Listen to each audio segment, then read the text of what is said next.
صدقہ فطر کے تعلق سے بہت سارے سوالات ہیں. ہم انشاءاللہ ترتیب وار مفتی صاحب قبلہ کی بارگاہ میں ایک ایک سوال پیش کریں گے، لیکن سوالات کا سلسلہ شروع کرنے سے پہلے ہم یہ جاننا چاہتے ہیں کہ صدقہ فطر کیا ہے؟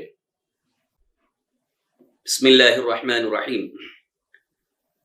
صدقہ فطر حدیث رسول صلی اللہ تعالی وسلم کی روشنی میں روزے کا ایک صدقہ بھی ہے، اور لغو اور بیہودہ کلام جو کچھ بھی روزے کی حالت میں ہو اس سے طہارت اور پاکیزگی کا سبب بھی ہے.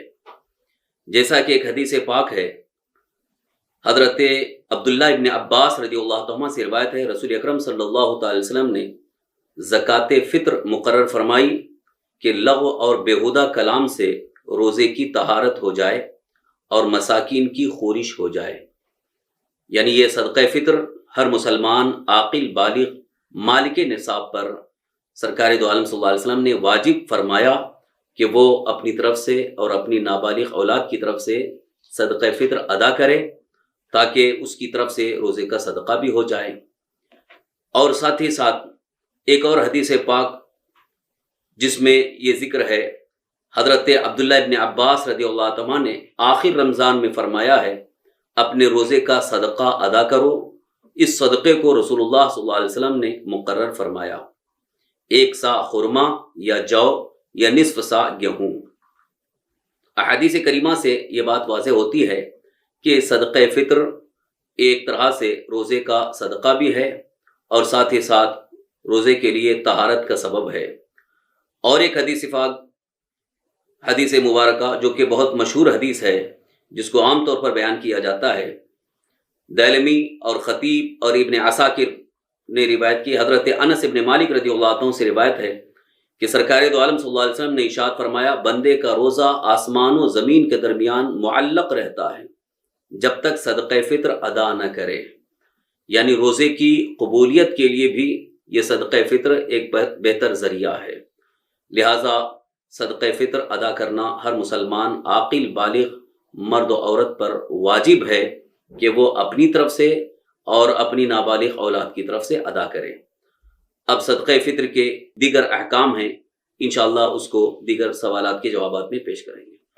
حدیث مبارکہ کی روشنی میں ہم نے صدقہ فطر کے فضائل کو سماعت کر لیا. اب آئیے ہم اگلے سوال کی طرف چلتے ہیں کہ صدقہ فطر کن لوگوں پر واجب ہے؟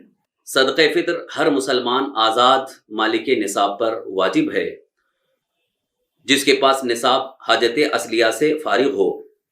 اب یہاں مقدار نصاب جس کے پاس موجود ہے، یعنی جو مالک نصاب ہے، اس پر صدقہ فطر واجب ہو جاتا ہے، جبکہ اس کا وقت عید کے دن صبح صادق شروع ہوتے ہی واجب ہو جاتا ہے.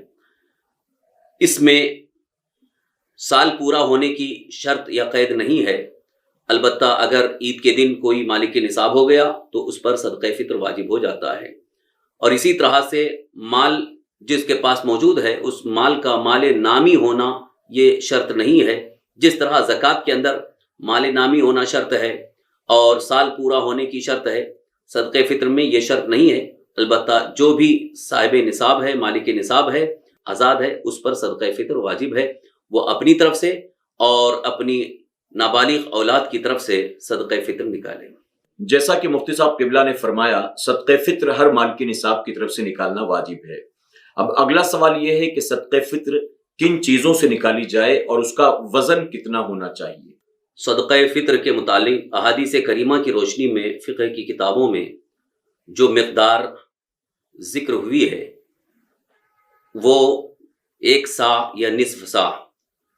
نصف سا کا مطلب ہے 2 کلو 47 گرام، اور 1 سا کا مطلب ہے جو آج کے وزن کے اعتبار سے 4 کلو 94 گرام. تو یہ مقدار، کیونکہ احادیث کریمہ میں فقہ کی کتابوں میں پچھلی کتابوں میں سا وزن کا ذکر ہے، وہ ایک پیمانہ ہوتا تھا جس پیمانے کے ذریعے ادا کیا جاتا تھا. اب اس کا وزن، اس کے وزن کی جو تحقیق آج سامنے آئی ہے ہمارے اس وقت کے وزن کے اعتبار سے، وہ نصف سا 2 کلو 47 گرام ہے اور 1 سا 4 کلو 94 گرام ہے. اب کن چیزوں سے ادا کی جائے، اس کے متعلق 4 چیزوں کا عام طور پر احادیث کریمہ میں فقہ کی کتابوں میں ذکر ملتا ہے.